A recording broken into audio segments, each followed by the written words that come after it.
It's Rick with the Rock Bottom Outreach, and it is Real Talk, January 14th, 2022. So I have a question for you. How are you doing on your goals that you set January 1st, your New Year's resolutions? How is that going for you so far? Let me tell you, there's no greater feeling than accomplishing a goal. I know when I went back to college, I said I'm not going to quit till I finish my degree, and I completed it. Many goals that I've set. It always gives you something to chase. Something to chase. So my question again, how are you doing? Let's think about some of the most common goals that we set going into the new year or New Year's resolutions. I'm going to work out more. I'm going to lose weight. I'm going to gain weight. I'm going to get in better shape, whatever you want it to be. I'm going to spend more time with God. So I'm going to go to church. I'm going to read my Bible. I'm going to serve the Lord, whatever that is. I'm going to focus on myself, okay? I'm not going to get into a relationship. I'm just going to focus on me this year. I'm going to go back to college, okay? I'm going to read the entire Bible. That kind of goes back to the second one. Financial freedom. That's another one. So my question, how are you doing on those goals so far? Have you already given up on your goals and we're 14 days into the new year? You know, it is important that you have people around you to encourage you when you're trying to achieve these goals. It's important they know what the goals are. Kimberly knows my goals. I know her goals. She supports me.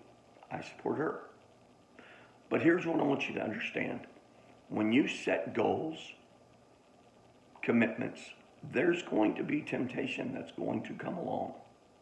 Even Jesus was tempted. Do you know that Jesus was tempted 3 times by Satan after he had fasted 40 days and 40 nights? So guess what one thing Satan tempted him with. Name one of them. It was food.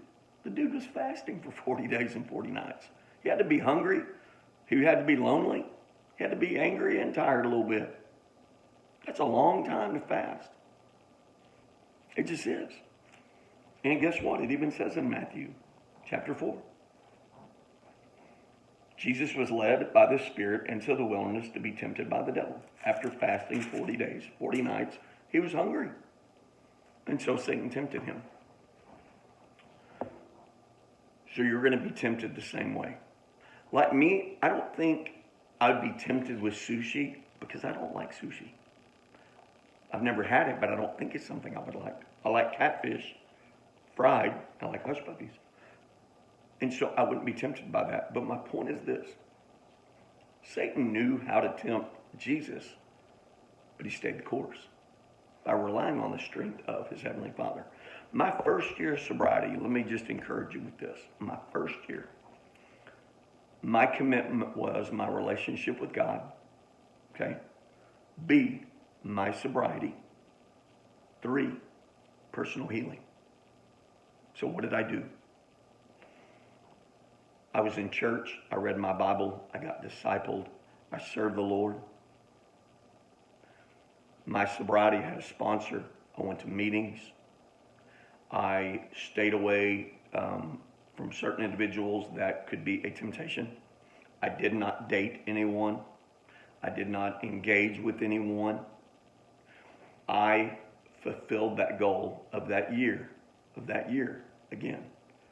Relationship with God, my sobriety, and my self-love. And that is so important. All of that falls under the goals I just mentioned a minute ago. It just does. Your health, your relationship with God, your self-love, etc. So my question again, how are you doing on January 14th with your goals that you set as a New Year's resolution? Have you already given up on them? Because a lot of those goals Satan loves you to give up on, especially getting closer to God and then focusing on yourself and not focusing even like on your holy temple that God has given you.